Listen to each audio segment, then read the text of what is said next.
আসসালামু আলাইকুম ওয়া রাহমাতুল্লাহ। ফয়জুন নেসার কুমিল্লা আর ফয়জুন নেসার কুমিল্লায় কে এই নারী?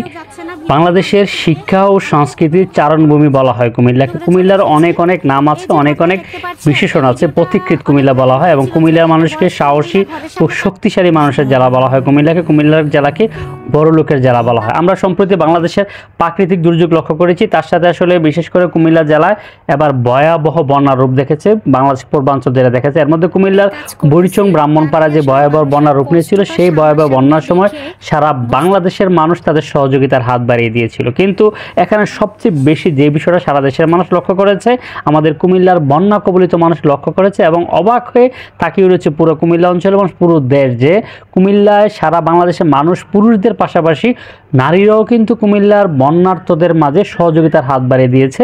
মানে প্রাকৃতিক দুর্যোগ মোকাবেলায় যেটা হয়ে থাকে বরাবরই, যে প্রাকৃতিক দুর্যোগে মেয়েদেরকে, মহিলাদেরকে, শিশুদেরকে উদ্ধার করতে। আর এবার উল্টো চিত্রটা কুমিল্লা দেখা গেছে, যে কুমিল্লার নারীরা প্রাকৃতিক দুর্যোগ মোকাবেলায় সবার আগে এগিয়ে এসেছে, মানুষকে উদ্ধার করতে তারা হাত বাড়িয়ে দিয়েছে, তারা বিভিন্ন জায়গায় উদ্ধার তৎপরতা চালিয়েছে। কুমিল্লার নারীরা মানুষের খাদ্য সামগ্রী বিতরণ করেছে।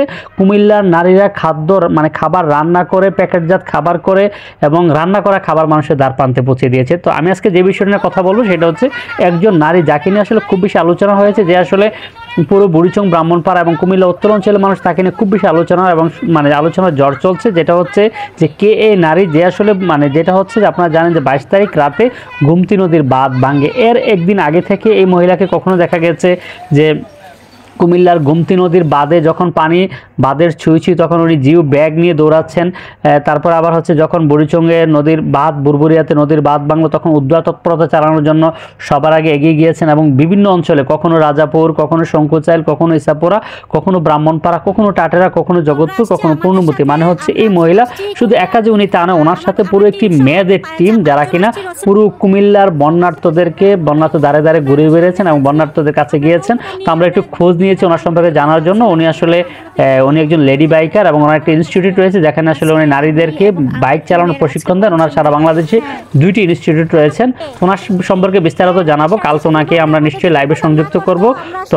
তো ওনার সম্পর্কে জানার জন্য আসলে অনেকেরই কৌতূহল রয়েছে, যে প্রাকৃতিক দুর্যোগ মোকাবেলায় কে এই নারী এভাবে আসলে পুরুষের সাথে সমান তালে এগিয়ে এসেছে।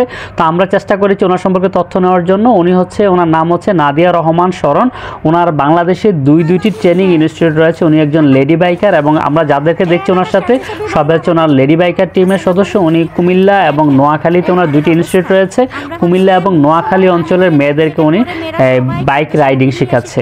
তো আসলে কুমিল্লার মেয়েরা বরাবর এগিয়ে থাকে, কারণ হচ্ছে বাংলাদেশের মধ্যে সবচেয়ে সাহসী মানুষ হচ্ছে কুমিল্লা জেলার মানুষ এবং কুমিল্লাকে বলা হয় পথিকৃৎ কুমিল্লা। আর এই কুমিল্লা জেলায় জন্ম নিয়েছিলেন নারী জাগরণের অগ্রদূত নবাব ফয়জুন নেসা চৌধুরানী। তো এই জেলার মেয়েরা বরাবর এগিয়ে থাকবে। দেশে এবং প্রবাসী যে যেখান থেকে দেখছেন সবার সুস্বাস্থ্য কামনা করে আজকের মতো শেষ করছি। ভিডিওটি শেয়ার করে সবাইকে দেখার সুযোগ করে দিবেন। ভালো লাগলে মন্তব্য করবেন।